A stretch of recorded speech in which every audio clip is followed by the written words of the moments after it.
നമസ്കാരം. Indian cricket team captain Rohit Sharma Mumbai Indians വിടുമെന്ന അഭ്യൂഹങ്ങൾ ശക്തമാവുകയാണ്. IPL ചരിത്രത്തിലെ എക്കാലത്തെയും മികച്ച താരങ്ങളിൽ ഒരാളാണ് രോഹിത് ശർമ്മ. മൊത്തം 6 തവണയാണ് അദ്ദേഹം IPL കിരീടത്തിൽ മുത്തമിട്ടത്. ഒരു തവണ ഡെക്കാൻ ചാർജേഴ്സിനൊപ്പവും 5 തവണ മുംബൈ ഇന്ത്യൻസിനുമായിരുന്നു താരത്തിന്റെ IPL നേട്ടങ്ങൾ. മുംബൈ IPL കിരീടം നേടിയ 5 തവണയും ടീമിന്റെ ക്യാപ്റ്റനായിരുന്നു രോഹിത് ശർമ്മ. എന്നാൽ കഴിഞ്ഞ സീസണിന് മുമ്പ് രോഹിത് ശർമ്മയെ ക്യാപ്റ്റൻസിയിൽ നിന്ന് നീക്കി മുംബൈ ആരാധകരെ ഞെട്ടിച്ചിരുന്നു. പ്രത്യേകിച്ച് മുന്നറിയിപ്പൊന്നുമില്ലാതെ രോഹിത് ശർമ്മയെ നായക സ്ഥാനത്ത് നിന്ന് മാറ്റി പകരം ഓൾറൗണ്ടർ ഹാർദിക് പാണ്ഡ്യയെയാണ് മുംബൈ പുതിയ ക്യാപ്റ്റനാക്കിയത്. ഇത് ക്രിക്കറ്റ് ലോകത്ത് വലിയ ചർച്ചയാവുകയും ചെയ്തിരുന്നു. രോഹിത്തിനെ ക്യാപ്റ്റൻസിയിൽ നിന്ന് മാറ്റിയ മുംബൈ മാനേജ്മെന്റിന്റെ നീക്കത്തിനെതിരെ വലിയ വിമർശനങ്ങളാണ് ആരാധകർ അഴിച്ചുവിട്ടത്. ക്യാപ്റ്റൻസി നഷ്ടപ്പെട്ട രോഹിത് 2025 സീസൺ IPLന് മുമ്പ് മുംബൈ ഇന്ത്യൻസ് വിട്ടേക്കുമെന്ന അഭ്യൂഹം ഇപ്പോൾ ശക്തമാണ്. ഇപ്പോൾ ഇതാ രോഹിത് മുംബൈ വിട്ട് ലേലത്തിലേക്ക് വരികയാണെങ്കിൽ അദ്ദേഹത്തെ സ്വന്തമാക്കുക ഏത് ടീമായിരിക്കുമെന്ന കാര്യത്തിൽ നിർണായക സൂചനകൾ വന്നിരിക്കുകയാണ്.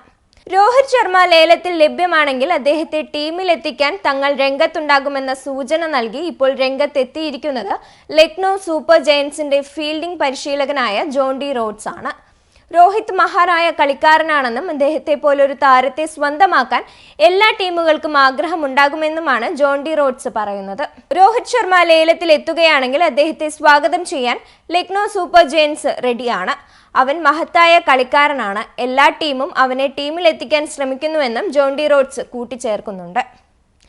2008 പ്രഥമ സീസൺ മുതൽ IPLന്റെ ഭാഗമാണ് രോഹിത് ശർമ്മ. ലീഗിൽ ഇതുവരെ 257 മത്സരങ്ങൾ കളിച്ചിട്ടുള്ള രോഹിത് 29.72 ബാറ്റിംഗ് ശരാശരിയിൽ 6628 റൺസ് നേടിയിട്ടുണ്ട്. 2 സെഞ്ചുറികളും 43 അർദ്ധ സെഞ്ചുറികളുമാണ് IPLൽ ഭാരതിന്റെ സമ്പാദ്യം. 2024 സീസണിലും മോശമല്ലാത്ത പ്രകടനമായിരുന്നു ഈ സ്റ്റാർ ഓപ്പണറുടേത്. അവസാന സ്ഥാനത്തായ സീസണിൽ 14 കളികളിൽ നിന്ന് 417 റൺസ് നേടാൻ രോഹിത്തിന് കഴിഞ്ഞിരുന്നു. നിലവിൽ വിക്കറ്റ് കീപ്പർ ബാറ്റർ KL രാഹുലാണ് ലക്നൗ സൂപ്പർ ജയൻസിന്റെ ക്യാപ്റ്റൻ. എന്നാൽ അടുത്ത സീസണിൽ താരം ലക്നൗ വിട്ടേക്കുമെന്നാണ് സൂചനകൾ. ക്യാപ്റ്റൻ കൂടിയായ രാഹുൽ പോവുകയാണെങ്കിൽ അടുത്ത സീസണിൽ പുതിയ ക്യാപ്റ്റനെ കണ്ടെത്താൻ ലക്നൗ നിർബന്ധിതരാകും.